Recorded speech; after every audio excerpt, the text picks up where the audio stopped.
როდესაც ტრამვული გამოცდილება ერთი თაობიდან მეორეზე გადადის და გავლენას ახდენს მათზე, ვისაც პირდაპირ არ ჰქონია კავშირი ამ თავდაპირველ შემთხვევასთან, ამას თაობათა შორისი, ანუ ტრანსგენერაციული ტრავმა ეწოდება. არსებობს სამი ძირითადი თეორია იმის შესახებ, თუ როგორ ხდება ეს. პირველი, ქცევითი გადაცემა. როდესაც მშობელი ტრავმას განიცდის, მას ხშირად უვითარდება გამძაფრებული ემოციური მგრძნობელობა, შფოთვა და ემოციური გაუცხოება. ეს რეაქციები განსაზღვრავს მის ურთიერთობას შვილებთან და ასე გადადის ტრავმა მომდევნო თაობაზე. მაგალითად, თუ ტრავმირებული დედა გზრდის, შეიძლება მისი შიშები და დაუცველობის განცდები აითვისო, რაც შემდგომში გავლენას იქონიებს იმაზე, თუ როგორ აღიქვამ და უმკლავდები რისკებს.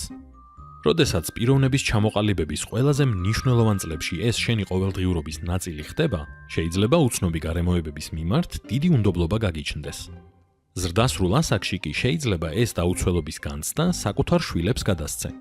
მკვლევარები ვარაუდობენ, რომ ამ ემოციურმა კვალმა შესაძლოა არაერთი თაობის განმავლობაში მოახდინოს გავლენა ემოციურ რეგულაციაზე, რისკის აღქმასა და აკადემიურ მოსწრებაზე. მეორე, სოციოლოგიური და კოლექტიური ტრავმა. დამანგრეველ ისტორიულ მოვლენებსა და მათ გავლენას სოციოლოგიურ სტრუქტურებზე შეუძლია რამდენიმე თაობა კოლექტიური ტრავმის ციკლში გამოამწყვდიოს. კანადის ინტერნატ სკოლები, რომლებიც მკვიდრი მოსახლეობის ბავშვების ასიმილაციისთვის იყო შექმნილი, ამის ერთ-ერთი მაგალითია. ერთი საუკუნის განმავლობაში ეს სკოლები ბავშვებს კულტურულ იდენტობას ართმევდნენ და დასავლური ტრადიციების მიღებას აიძულებდნენ, რაც ხშირად ფიზიკურ და ემოციურ შეურაცხყოფასთან იყო დაკავშირებული. მოგვიანებით ამ ბავშვებს საზოგადოებაში რეინტეგრაცია გაუჭირდათ. ისინი დანგრეული ურთიერთობების, კულტურული იდენტობის დაკარგვის, სიღარიბისა და ნივთიერებებზე დამოკიდებულების პრობლემის წინაშე დადგნენ. საბოლოოდ მათ ტრავმას საკუთარ შვილებს გადასცეს და ციკლიც გაგრძელდა. დროთა განმავლობაში ეს ქცევები იმდენად ღრმად იდგამს ფესვებს სოციალურ ნორმებში, რომ თითქმის შეუძლებელია ერთმანეთისგან გაირჩეს რა არის კულტურული ნაწილი და რა ტრავმული პასუხი. მესამე, ეპიგენეტიკური მემკვიდრეობა. შედარებით თანამედროვე კვლევები მიუთითებს, რომ ცუდმა გამოცდილებამ შესაძლოა გენებზეც კი მოახდინოს გავლენა. ტრავმას შეუძლია გენებზე მოლეკულური მარკერები დატოვოს, რომლებიც მომავალ თაობებს გადაეცემა. მოგვიანებით ამ მარკერებმა შეიძლება შეცვალონ ის, თუ როგორ გამოვლინდებიან გენები და როგორ აკონტროლებენ სხეულს. სავარაუდოდ, მომავალი თაობის სტრესული ცხოვრებისთვის მოსამზადებლად. მაგალითად, მკვლევარებმა აღმოაჩინეს, რომ ჰოლოკოსტისგან გადარჩენილებს შფოთვასთან დაკავშირებული ეპიგენეტიკური მარკერები აქვთ, რომლებიც მათ შთამომავლობას გადაეცემა.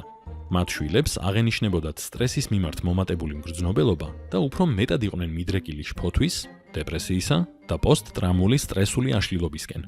მაშინაც კი, თუ მათ თავად არანაირი ტრავმა არ გამოუცდიათ.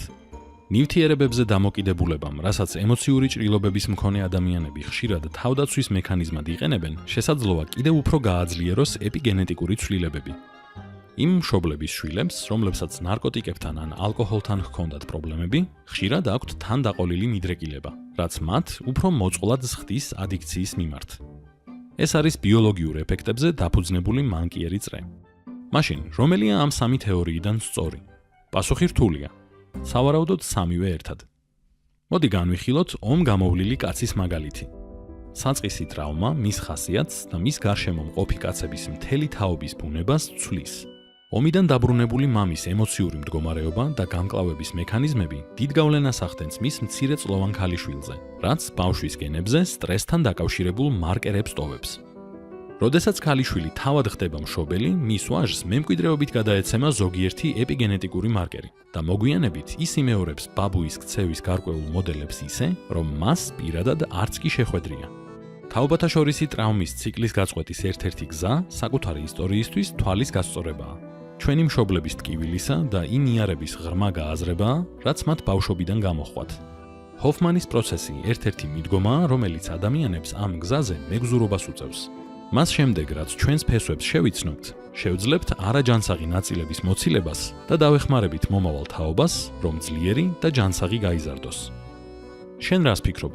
გრძნობ თუ არა იმ ტვირთის სიმძაფრეს, რომელიც თავად არასდროს გადაგიტანია? თუ ასეა, როგორ უმკლავდები? გაგვიზიარე შენი აზრები და გამოცდილება კომენტარებში.